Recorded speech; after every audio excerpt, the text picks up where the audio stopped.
There's so much to do, so much to complain about. This morning, we get two pieces of news. One, as you've just heard, these people called the tyre extinguishers have decided to vandalise and ruin, effectively, 60 Land Rover cars. And 60 Land Rover cars is an awful lot of money, I would have to tell you. I mean, you're talking about millions of pounds, and you're talking about damage that's going to run into the tens of thousands of pounds very easily.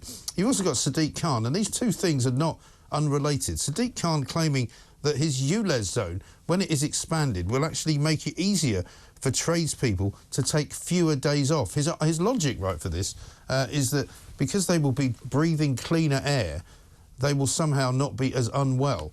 I'm not quite sure how he makes out that tradespeople who drive a van into a particular area will be less likely to suffer from pollution while driving the same van, only paying money to do so. Because in the end, the air will be the same, will it not? The air will not be any cleaner, that he will just be collecting loads more money as a result. But also what it tells you about Sadiq Khan is that he knows nothing, like most public sector appointees, like most politicians who are paid to suck on the public purse and the teat of the taxpayer. The reason why people like Sadiq Khan know nothing about ordinary working people is because when you work in the public sector, you can take loads of days off for being sick because you get paid for it. You can take loads of holidays because you get paid for it. But let me tell you this, if you work as an independent builder, an independent contractor, whether you're a plasterer, whether you're a plumber, whether you fix people's drains, whether you go around actually fixing people's cars after some eco-terrorist has let down your tyres, you generally do it because you work for yourself. And people who work for themselves tend not to get as sick as people who work in the public sector. Because why? Because they don't get paid to have a day off.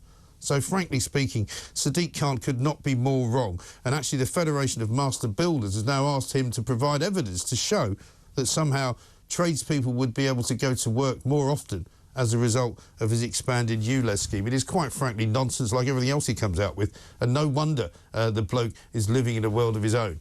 All he wants to do is continue to bleed you dry for as much money as possible. And what people like him do as a politician is to encourage these eco-terrorists who have done so much damage to all these cars down in Bristol.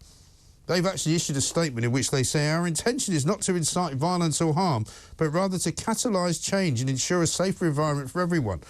Well, it's not going to be a safer environment for you if I see you letting down my tyres, matey, and it's not going to be a safer environment for anyone if you say that people can't drive the cars that they wish. These people are anti-car. I count Sadiq Khan amongst them, and they are a stain on modern society because cars do an awful lot of good. They transport people to hospital. They get people to work. They take children to school. They're necessary in this day and age where, particularly in areas where there is no other form of transport. So lay off car drivers, lay off cars, and also, what are you going to do when there aren't any cars and you don't have any tax to collect from motorists? Because you'll all be out of a job. Thank you very much indeed.